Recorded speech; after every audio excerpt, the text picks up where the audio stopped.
나의 사업 아이템만 가지고도 최대 5천만 원까지 수령할 수 있는 무상지원금이라는 점이 굉장히 크고요. 그리고 자기 부담금이 없습니다.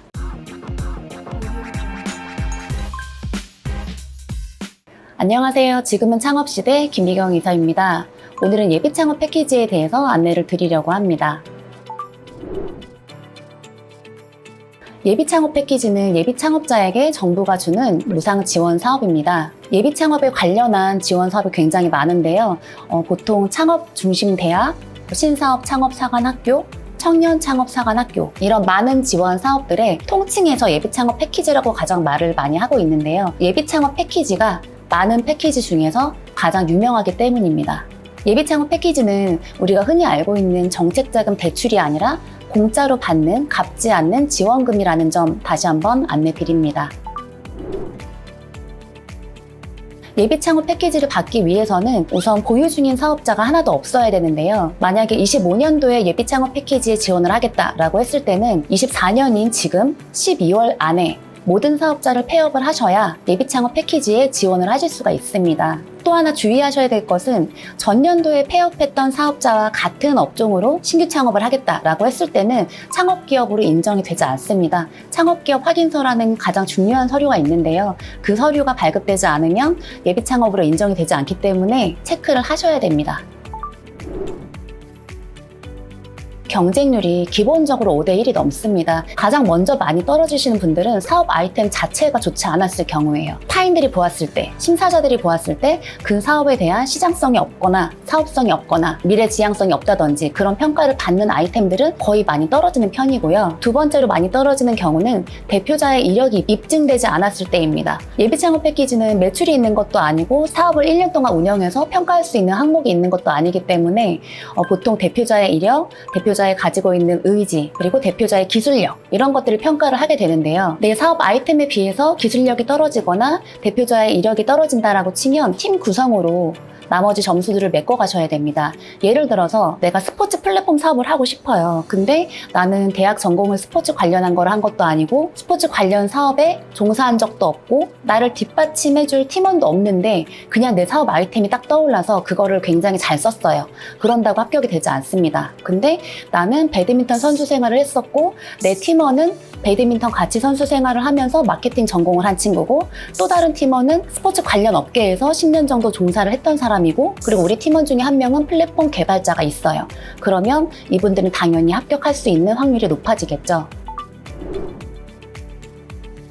예창피를 합격하는 꿀팁은 일단은 사업계획서를 잘 써야 됩니다. 공고문마다 제한 페이지가 있는데요. 페이지를 넘기지 않는 한도 내에서 빽빽하게 쓴다고 다 잘 쓰는 게 아니라 일단 첫 번째 페이지에서 내 사업에 대한 전체적인 그림이 한눈에 보일 수 있도록 원페이지에 썸머리를 다 하실 수 있는 그게 잘 쓰는 겁니다. 심사위원들이 내 사업계획서를 끝장까지 보질 않아요. 시간이 많이 없거든요. 그렇기 때문에 내 사업을 한 페이지 안에 내가 어떤 배경으로 이런 사업을 시작을 했고 나는 이 사업을 위해서 어떤 의지를 가지고 있고 내 사업은 어떻게 시장성이 있고 나는 이런 비즈니스 모델로 이렇게 사업을 펼쳐나갈 것이다 라는 것이 한눈에 보여야 됩니다. 1차로 서류 합격을 하시고 나면 발표 PPT를 만들어서 제출하는 기간이 나옵니다. 근데 발표 PPT가 그렇게 중요한 건 아니에요. 그 발표를 내가 했을 때 시간 내에 모든 페이지를 꼭지를 집어서 임팩트 있게 설명할 수 있는 것 그리고 심사위원들의 질의응답 때 당황하지 않고 모든 질의응답을 쳐낼 수 있는 것,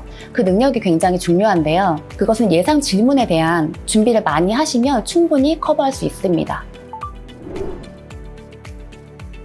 예비창업 패키지가 타 지원 사업에 비해서 좋은 점은 허들이 낮다라는 것입니다. 나의 사업 아이템만 가지고도 최대 5천만 원까지 수령할 수 있는 무상 지원금이라는 점이 굉장히 크고요.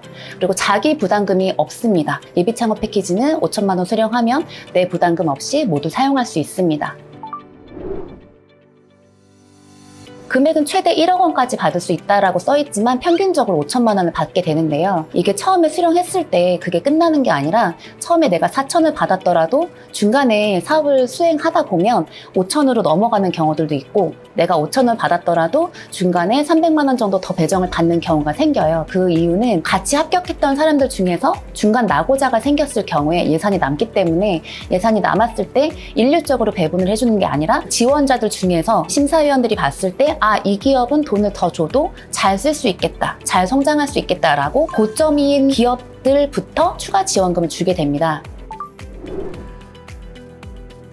사업화 자금 비목에 대한 거는 이 영상에서 다 담기는 어려운데요. 그 이유 중에 하나가 창업 중심대학, 청년 창업 사관 학교, 신사업 창업 사관 학교, 예비 창업 패키지, 초기 창업 패키지, 지원 사업 종류들마다 사업화 비목 규정이 다릅니다. 상식적으로 생각했을 때 내 자산이 되는 것들은 안 된다라고 보시면 돼요. 그러나 늘 규정에는 예외가 있기 때문에 자산이 되는 것은 안 된다라고 상식적으로 생각을 하지만 자산이 되는 경우도 사업화 비목으로 쓸 수는 있거든요. 그렇기 때문에 포인트는 내가 지금 사업 계획서를 쓸 때 사업화 비목에 너무 치중을 할 것이 아니라 사업화 비목은 대략적으로만 쓰되 합격을 하고 나서 주관기관 담당자들이랑 소통을 하면서 수정사업 계획서를 쓰면 충분히 다 넘어갈 수 있습니다. 예를 들어서 내가 5천만 원에 대한 것을 모두 플랫폼 외주 용역비로 쓰려고 했었는데 사업을 막상 진행을 해보니까 이거 플랫폼 외주 용역비로 다 쓰기 너무 아까운데? 라는 생각이 들 때가 있어요. 그럴 때는 그냥 내부자 인건비로 써야겠다 라고 하면 주관기관 담당자랑 소통을 통해서 수정사업계획서를 내고 그것을 심사를 받아서 승인을 받으면 내가 계획한 대로 사업비를 집행할 수가 있기 때문에 질문을 먼저 할 것이 아니라 합격하고 나서 주관기관을 통해서 소통하는 것이 가장 바람직합니다. 또 다른 예로는 사업계획서를 분명히 합격을 했어요. 내가 쓴 대로 다 합격을 했는데 막상 사업비 집행을 수행하려고 갔더니 심사위원들이 승인을 내주지 않는 경우들이 있거든요. 분명히 나는 그 사업계획서를 내서 합격을 했는데도 불구하고 사업비 집행 승인이 나지 않는 경우들이 있어요. 그런 경우에는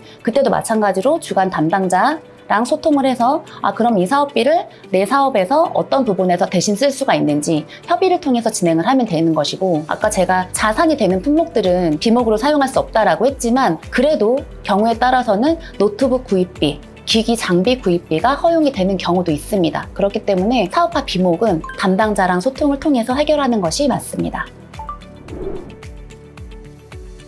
부부가 함께 20몇 년 동안 단체 급식 OEM 제조업을 하셨던 대표님이 계셨어요. 그런데 남편분 이름으로 평생 사업을 하셨기 때문에 아내분은 사업자가 없는 상태였어요.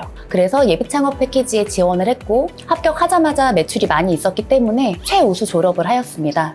최우수 졸업을 하면 다음 초기 창업 패키지 때 서류 심사가 면제거든요. 그래서 정부 지원 사업을 할 때 지금 합격을 한 것도 중요하지만 내년 지원 사업을 위해서 정부 지원 프로그램에 잘 참여하고 성과를 많이 내고 최우수로 졸업하는 것도 하나의 전략이다라고 말씀드리겠습니다.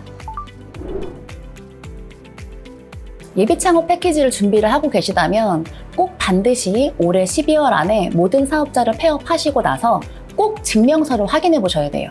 내가 기억하지 못하는 사업자가 현존할 때가 되게 많거든요. 그래서 서류를 반드시 떼어보셔야 되는데 홈택스에 들어가면 사실증명이라는 것이 있습니다. 총 사업자 내역 증명, 폐업 사실 증명 이런 등등의 서류들이 있는데 그것을 반드시 떼어보셔야 돼요. 정말 생각지도 않은 사업자가 휴업 상태로 있거나 예전에 폐업했는 줄 알았는데 현재 폐업이 안 되어 있거나 라고 한다면 내년 1월에 공고가 뜬 다음에는 폐업을 해도 지원을 할 수가 없습니다. 그리고 부동산 임대사업자가 항상 문제가 되는데요. 이거는 주관기관 담당자도 내년 공고를 미리 예측할 수 없기 때문에 부동산 임대사업자가 있는데 될까요 안 될까요? 라고 지금 물어보는 게 아무 소용이 없어요. 그렇기 때문에 24년 12월 안에 부동산 임대사업자가 있다라고 한다면 그것도 없애 놓으시는 것이 가장 깔끔합니다. 그리고 예비 창업 패키지에 만약에 합격을 했다면 합격한 것에서 그치는 게 아니라 내년에 초기 창업 패키지를 위한 자금을 지금 사용하는 거예요. 만약에 예비 창업 패키지에서 5천만 원을 받았다라고 한다면 그중에 1천만 원은 내년 지원 사업을 위한 특허로 지금 미리 사용을 하는 것이고